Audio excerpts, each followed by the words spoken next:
You guys want to time travel with me real quick? Sure, let's go. It's Sunday morning, and Sam Darnold loaded his britches up. If you would be completely surprised by a Sam Darnold pants shitting, San Francisco, who's going to pressure him? How are they going to do it? If you would be completely surprised by a Sam Darnold pants shitting, I have nothing for you. I got nothing for you.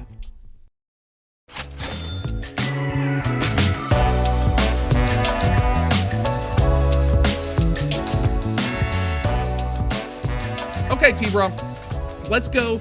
I'm going to go game by game here. We're going to use DraftKings Sportsbook just to talk about the division round. Now, obviously, there are only 4 games left, so you can tell me when you have a bet. I have a couple of prop bets that I made here, did some late week research, but we're going to start on Saturday, and we're going to start at 4:30 p.m. Eastern. Buffalo at Denver. Buffalo now, as we're recording this, is a 1.5-point underdog, 45.5 the total, much like last week. This opened as a different favorite. Buffalo opened the favorite, and the people went and put their money on Denver. I guess that's what the books wanted. They knew they were going to attract money on Denver by opening Buffalo as the favorite. Denver is now the favorite, and it's probably going to go off as the favorite. But last week, I picked Buffalo for one reason. Yeah, I was on Buffalo, too. They have Josh Allen. That's the reason I picked them. That was the reason they won the game. Josh Allen won the football game. I think Denver's defense is tougher. I think Trevor Lawrence is probably better than Bo Nix. Yeah, absolutely. But this is maybe a better defense against Josh Allen. We've seen him get shut down. Philly shut him down a couple of weeks ago. Good defenses can shut down this really, at times, anemic Buffalo offense because Buffalo doesn't have a whole lot of talent on offense. It did not matter last week because they had the best player in the world, Tom. Yeah, this is kind of a similar situation, as you said, with the point flip here. Buffalo opened last week as the favorite, and Jacksonville saw money later in the week, and we're seeing a very similar situation here where the limits start to go up later in the week for the bigger, the gamblers that are putting more money down, and they came out and they're supporting Denver here midweek, and it stayed there for Jacksonville. They went off as the favorite, so we'll see if it continues here. I do think Buffalo will probably get some of that public support. I think they'll probably have maybe more of the tickets are on Buffalo, but maybe more of the money will end up on the Broncos because the bigger bettors could be on the Broncos. But yeah, Buffalo last week couldn't really run the ball. They struggled to move it on Jacksonville, but they were able to have some success through the air, which that might not be the scenario this week. Broncos are pretty good in both phases, so we'll see if they're able to move the ball through the air like they did last week with Shakir and Brandon Cooks making plays. But I don't think Denver's offense is nearly as potent as Jacksonville's, though. I think Trevor Lawrence and the running game and the passing game for Jacksonville is far superior to Denver. And quite honestly, I had Jacksonville power rated above Denver here, so I feel a little bit better about Buffalo this week than I did Buffalo going against Jacksonville. I will be with Buffalo whenever we release our staff picks later in the week here, but I am a little bit concerned. It is a little tougher situation. Home field advantage is definitely better in Denver. You're playing at altitude a little bit, and it's a little bit of a short week here. They got to play it on Sunday, turn around, play the early game on Saturday. Will be a 2:30 kick out there, so their clocks won't be too off, but it's a quicker turnaround, and we do know Buffalo lost a couple of key players in the wild card round there, Joe. Yeah. Gabe Davis and Tyrell Shavers going down, so they're already thin receiving core. Will be a little bit thinner this week, which makes my one prop bet maybe a little bit of a dicey one, Tom. I took Brandon Cooks under 30.5 receiving yards in this matchup. Now, the reason I took Brandon Cooks in this matchup under 30.5 receiving yards is Denver plays man at one of the highest rates in the entire NFL, and Brandon Cooks has sucked against man this year. Now, is he going to get a shadow from Patrick Surtain? I don't know if they're going to view Brandon Cooks as that kind of threat, But are they going to view him as a bigger threat than Keon Coleman? I think it's possible. So I believe this is going to be a tight end, Khalil Shakir kind of game, the way it was last week. I know Cooks went up and over this number against Jacksonville, but I think the matchup is much worse. Give me Brandon Cooks under 30.5 receiving yards for the Buffalo Bills. Yeah, and I went with another under for Buffalo. I went James Cook under. I'm a little scared. James Cook has been exceptional this year, the NFL's leader in rushing yards. But I went with under his rushing yards at 76.5. One of the highest, a really high mark here. But Denver's run defense has actually been its best unit here. The pass, Patrick Surtain obviously won the Defensive Player of the Year last year, and they get a lot of the accolades for this defense. But their run defense has been, fantastic all season. And I went back through the game logs. Only one running back has been able to get up over this number of 76.5. That was Jonathan Taylor all the way back in week 2 of the season. Wow. We know how special Jonathan Taylor was, and that was back in September here. So they don't let opposing running backs get up over this number, but of course they are playing arguably the running back that had the best season on the ground here with the most rushing yards in James Cook. So but Cook has run into a really tough matchup last week against Jacksonville. A couple of weeks before that, his last full game in the regular season was against the Eagles. Averaged 3.4 yards per carry in those 2 games. Needed 35 carries to get to 120 yards. So didn't have much success in those 2 matchups, and now he arguably gets a more difficult matchup against Denver this week. So I think Josh Allen and maybe some of these players in the passing game might have to lift up this offense a little bit more. So I'm going James Cook under 76.5 rushing yards. Let's go to the Saturday night game, Tom. It's San Francisco at Seattle. Seattle -7, 45.5 the total. Obviously, these two teams have played twice this year. I'm not really surprised here, Tom. I mean, the Philadelphia Eagles last week, as they have all year, decided to make scoring the ball optional, and they gave up a couple of big plays on defense, and that's all it took for them to lose that game. They have since fired their offensive coordinator, so you can tell what they think the problem was. But Seattle here, coming off a week of rest against the San Francisco team that is running on fumes right now, Tom. Not at all surprised that this is a full touchdown and extra point here, with Seattle laying 7 at home. Yeah, and they lost one of their key players, too. George Kittle tears his Achilles in that wild card round. I dock them. I have San Francisco as a worse team this week than they were last week, even off of an impressive victory over the Eagles, because they lose a dynamic receiver and a dynamic blocker in George Kittle. So I have 49ers a little bit worse this week. And, we just saw this matchup. Back in week 18, it was a win and get in as the home field advantage, the number 1 seed in the NFC. And we saw Seattle absolutely dominate that game 13-3. But Joe, we were watching that. It felt like it was over by halftime. It very easily could have been like a 27-3 game. Complete domination by Seattle. So no surprise here that this line has moved up to up above a touchdown in favor of Seattle.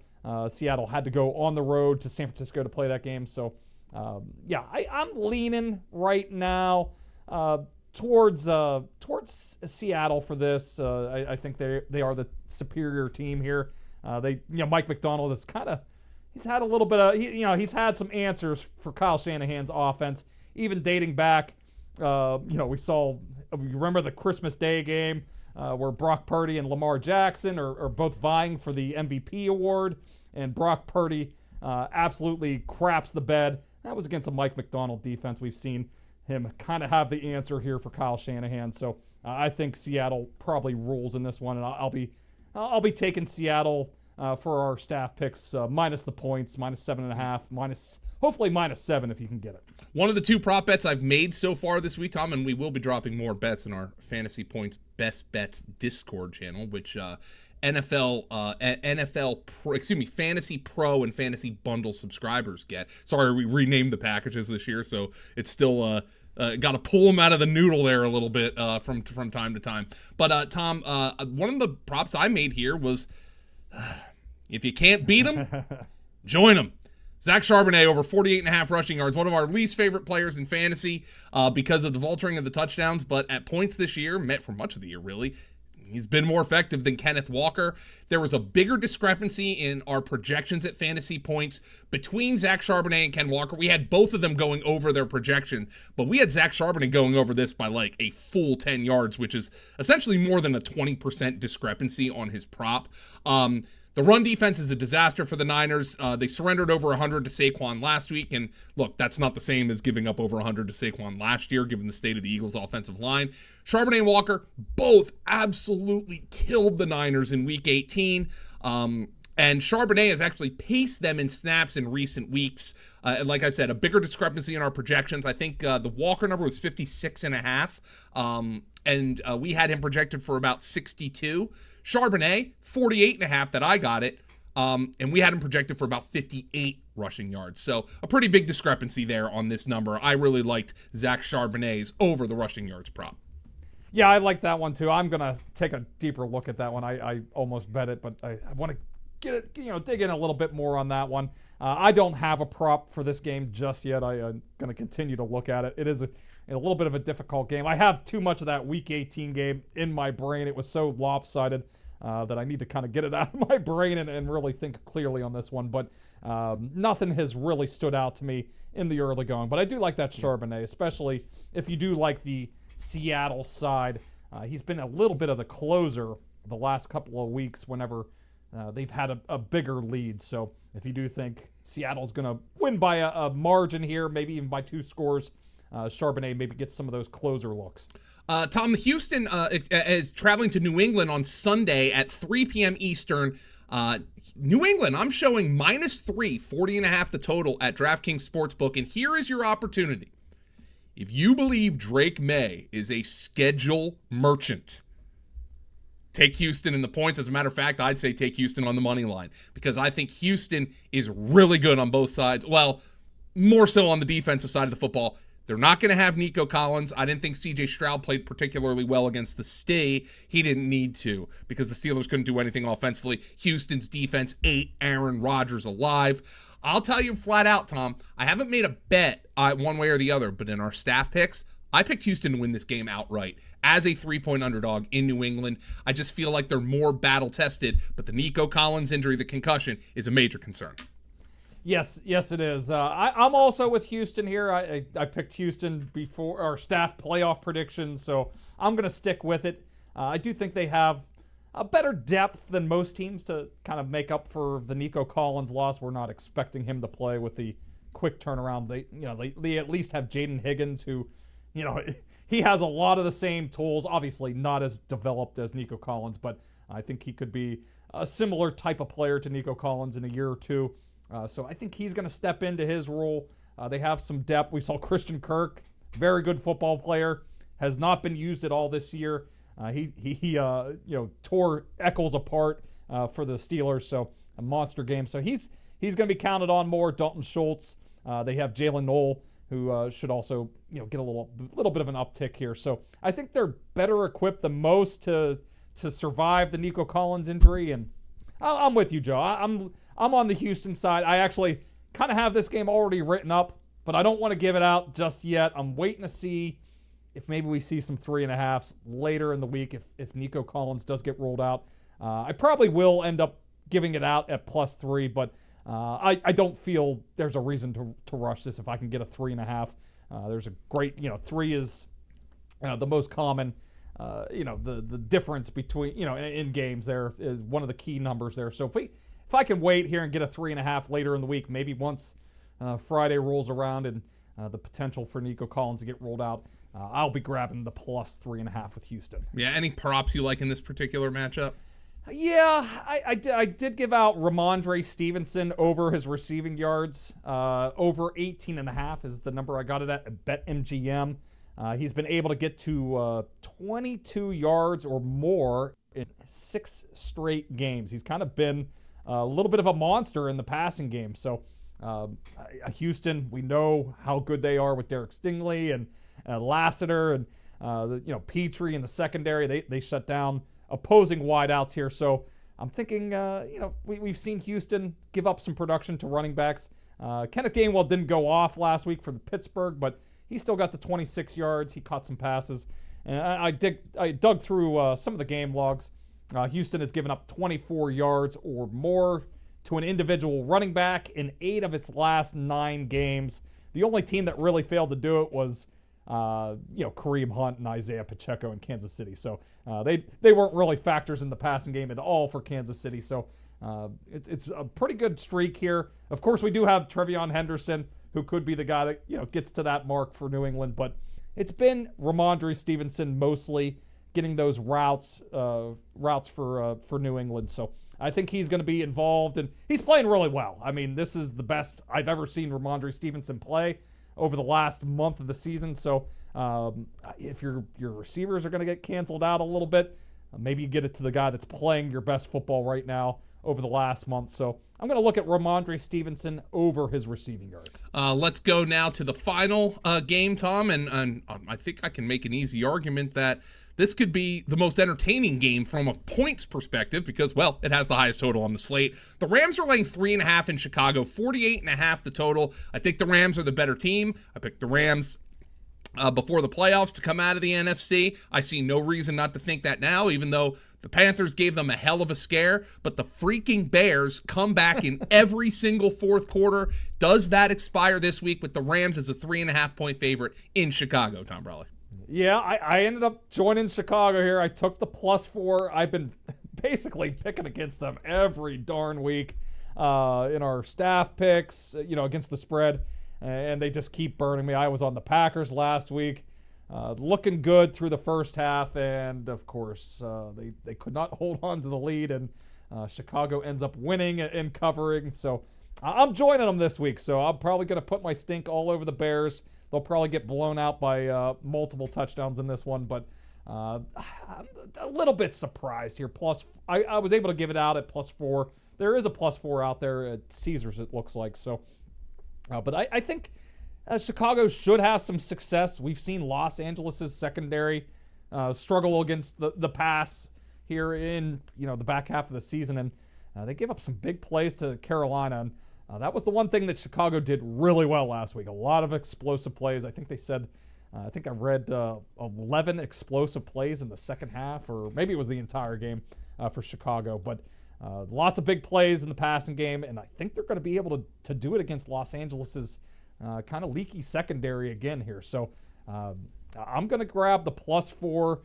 We got Los Angeles too. They're coming to Chicago. It's supposed to be a little bit chilly. It's supposed to be kind of sitting around 20 degrees.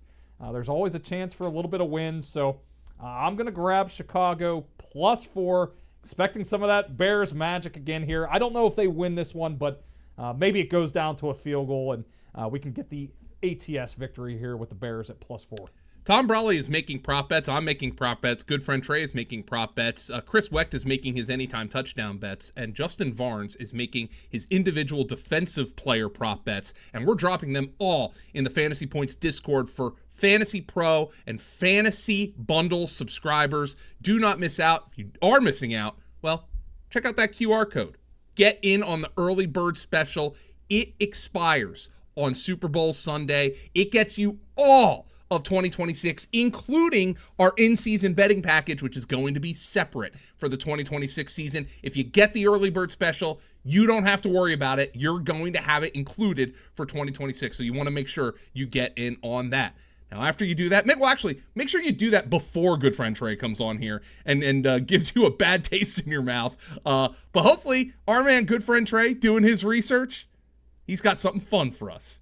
Now, I don't know how much, Good Friend Trey, you follow the goings-on at Merriam-Webster, obviously, who publishes the dictionary.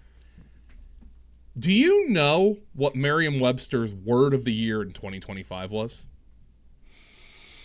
I will say I'm reading the dictionary every night before bed to prepare for this podcast to see if I can't drop some nice knowledge, party and words, some new words on you folks. But no, I gotten through the A's yet. No, well, we're working on it. Yep. Rome wasn't built in a day. So no, I actually do not know what the word of the year was. Do you know what it was too, Tom Brolley? Absolutely not. It's probably some slang that these kids are using that I don't know. So what is it? It's some slang that we use. No. What? The Merriam-Webster 2025 word of the year was slop. Oh, really? It was slop. Okay, yeah. I guess at some point, on some level, it refers to AI. No, it refers to Good Friend Trey.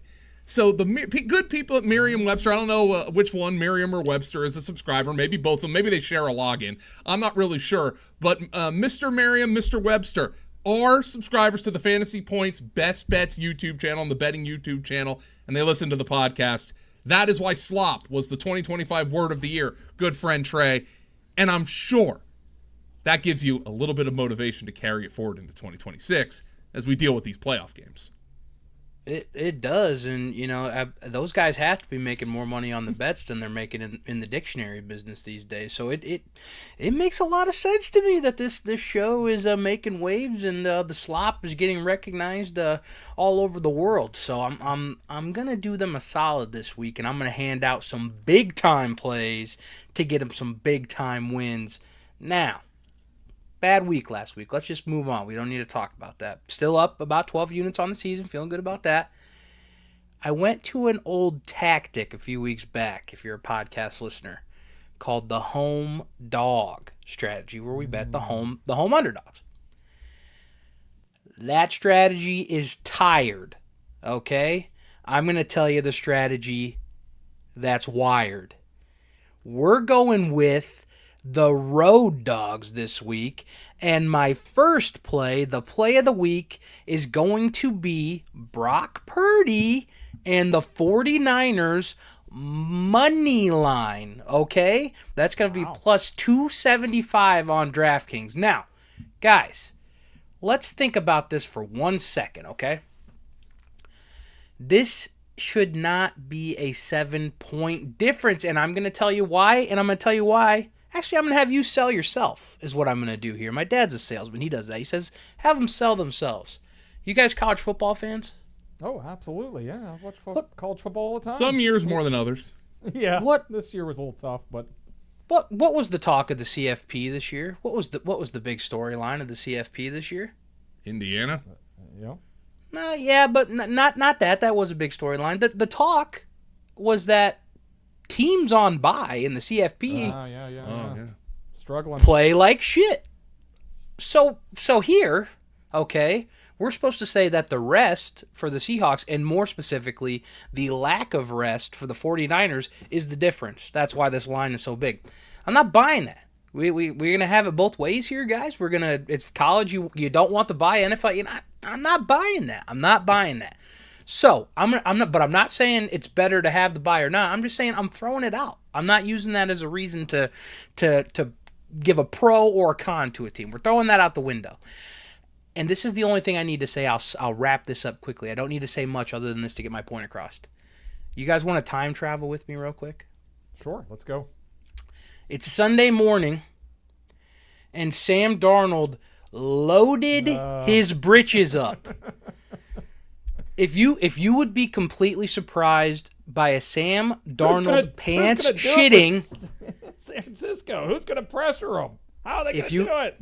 If you would be completely surprised by a Sam Darnold pants shitting, I have nothing for you. I got nothing for you. I mean, it's not crazy. Seattle's actually, if you go look through the numbers, I don't have them right in front of me, but they've been kind of a bad home team with that 12th man here recently, especially under Mike McDonald. They've been kind of a better road team, so maybe they get a little nervous in front of that Seattle crowd, and hey, San Francisco can cook something up again for the second straight week. And we willed it into existence with Joe gone last week. Never doubt our sweet prince Brock Purdy. So he's gonna make it happen. He always does. He's been making it happen since he was Mr. Irrelevant. So we're on the Niners. My other plays here, I'll keep these ones a little bit shorter. If I watched Josh Allen shit his pants on live TV, I would be completely surprised. So for that reason, I'm going to take the Bills plus 1.5. That's going to be minus 118 on DraftKings. For my other play here, I'm going to roll with the Texans money line, minus 145. This might be a surprise to some people, but the thing is, this defense is too damn good, right? Number one defense in the NFL. They're number one by EPA per pass, and so to me, that says that this team has the capabilities to hang with the Patriots. I don't see this team getting beat up on the ground in the playoffs. It's going to be on Drake May, who, again, I'm going against my futures here. I have them as a Super Bowl winner from way back when for massive odds, but for the same reasons Tom said that bet was a little bit out there. He's still a young guy. He doesn't quite have that experience. This defense is crazy. So that's the logic there for the Texans. So those are my other plays. And to slop it all up, we're throwing a parlay together. Bills money line, 49ers money line, Texans money line, and we're going to throw the Rams money line. They're going to take care of business. The Bears run out of luck. You're getting out of bed Monday morning. You're up 26 units on a 4-team parlay. Let me know what you think. The one I have like the hardest some of the plays, getting and I don't to, like all of them. The one I have the hardest getting to is the 49ers one, but yeah, it is Sam Darnold. So I at least get the logic there, Tom. Yeah, he could certainly crap it up, as Trey said. I like Houston a lot. Joe and I are both on Houston. Buffalo, you don't have to twist my arm on that one. Certainly see Josh Allen. The San Francisco one is definitely the one that takes a little bit of leap of faith, but hey, they just did it last week. Can they do it again? Possibly. I'm thinking Seattle rolls them, but hey, we didn't see it coming last week. They could do it once again this week. I would argue that how I feel about it, I'm the most confident in the 49ers pick. I think seeing what they did against the Eagles and the Sam Darnold narrative, I feel pretty good about that one. I know I'm on an island, and I'm on an island not just on this podcast, so in a lot of different places. But watching what they did to the Eagles, I know they lost George Kittle. That's a tough blow, but Tonjes has been able to fill in. He's got plenty of experience filling in, so it is a big blow. But yeah, with the Sam Darnold, the history of Sam Darnold, maybe this is the time. Maybe it's the breakthrough for real this time. Maybe he's the real deal now. But it's in his nature to see ghosts. The man is on an island in the noted tropical state of Iowa, and he continues to be on an island on this podcast. Don't be on an island yourself. Make sure you subscribe to the Best Bets podcast and the Fantasy Points Betting YouTube channel. And make sure you go to Fantasy Points on YouTube, click on the logo there, and see all of our new channels that are lined up out there. DFS, Dynasty, Betting. Subscribe to all of them. You'll be glad you did. And make sure you get that early bird special at Fantasy Points. For Tom Brolley and Good Friend Trey, my name is Joe Dolan. Thank you for joining us for this divisional round edition of Best Bets here at Fantasy Points. And we'll talk to you